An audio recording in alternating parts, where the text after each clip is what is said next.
Recipe for success. Only be strong and very courageous, that you may observe to do according to all the law which Moses my servant commanded you. Do not turn from it to the right hand or to the left, that you may prosper wherever you go. After 40 years of wandering, a new generation has risen, and the time has come to conquer the promised land. Moses has died, and a new leader has been chosen by Elohim for this task, Joshua. Before embarking on the conquest, both the new leader and the new generation are called to trust fully in Elohim. As the present generation stands on the border of the heavenly Canaan, the divine call still rings out powerfully, only be strong and very courageous. Moses' introduction, Moses and Joshua, structure of the book. Joshua's mission, inherit the promises, strength and courage, the success of the mission. Introduction. Moses and Joshua. After the death of Moses, the servant of the Lord said to Joshua, son of Nun, Moses 8. In the first chapter of Joshua, Moses is mentioned 11 times, and his name appears repeatedly throughout the book. There are many similarities between the two leaders. Elohim appeared to them. They were asked to remove their shoes. Elohim promised them that he would be with them. They celebrated the Passover. They passed through the water on dry ground. With one came the manna, with the other it ceased. They sent spies to spy out the land. Although the first chapter of Joshua records the transition between Israel's two great leaders, neither is the true protagonist of the book. The most important figure is Elohim himself, whose words open the book, and whose leadership is the dominant theme. There is no doubt about who Israel's true leader was. Joshua was now the acknowledged leader of Israel. He had been known chiefly as a warrior, and his gifts and virtues were especially valuable at this stage in the history of his people.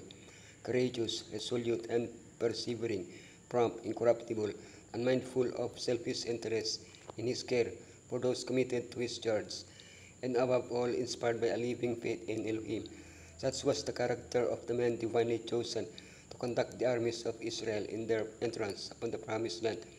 During the sojourn in the wilderness, he had acted as prime minister to Moses, and by his quiet, unpretending fidelity, his steadfastness when others wavered, his firmness to maintain the truth in the midst of danger, he had given evidence of his fitness to succeed Moses, even before he was called to that position by the voice of Elohim.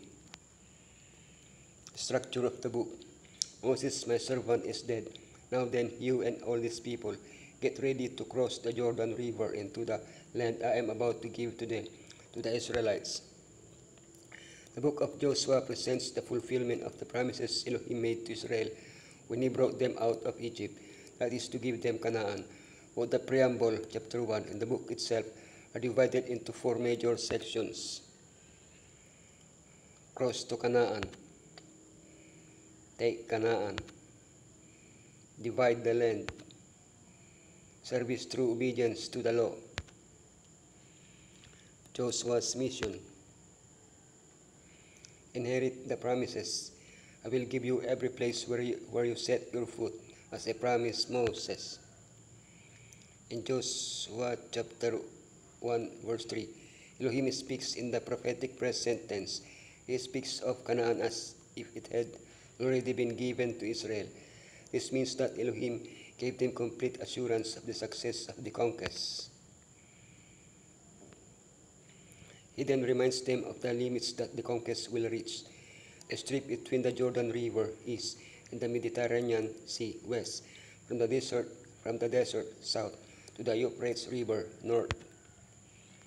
He then turns to Joshua and assures him that if he is strong and courageous, no one will be able to stand against him. But victory lay not in Joshua's own efforts, but in Elohim's presence He assured him, as he assures each of us, I will be with you. Strength and courage. Have I not commanded you, be strong and courageous? Do not be afraid, do not be discouraged, for the Lord your Elohim will be with you wherever you go. Before asking Joshua for strength and courage in battle, Elohim asked him for strength and courage to obey the law. This is also the case today. Elohim asks us to strive to keep his law. This requires great courage on our part. For his part, he promises that we'll be with you wherever you go, helping us fight the battle we are engaged in. Not a physical battle, but against the rulers, against the authorities, against the powers of the darkness of this age, against the spiritual wickedness in high places. To do this, he has provided us with the necessary weapons. The key to success is to fully trust in Elohim, and to do so, we need to relate to him every day. The success of the mission. Keep this book of the law always on your lips. Meditate on it day and night, so that you may be careful to do everything written in it. Then you will be prosperous and successful. Success from a divine point of view does not coincide with success from a human point of view. Fleeting success in this world can be achieved by breaking divine and human laws, but true and eternal success cannot. We will be successful if we follow the principles and values expressed in Elohim's law, but isn't this salvation by works? Not at all. Faith and the law are not mutually exclusive, but rather complement each other. When we speak of the law, we are speaking of the way we should live, not the way we are saved. Our relationship with Elohim is manifested in our obedience to his will. Christian always has a strong helper in the Lord. The way of the Lord's helping we may not know, but this we do know. He will never fail those who put their trust in him. Good Christians realize how many times the Lord has ordered their way, that the purposes of the enemy concerning them might not be accomplished.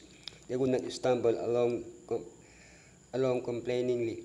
Their faith would be stayed on Elohim, and no trial would have power to move them.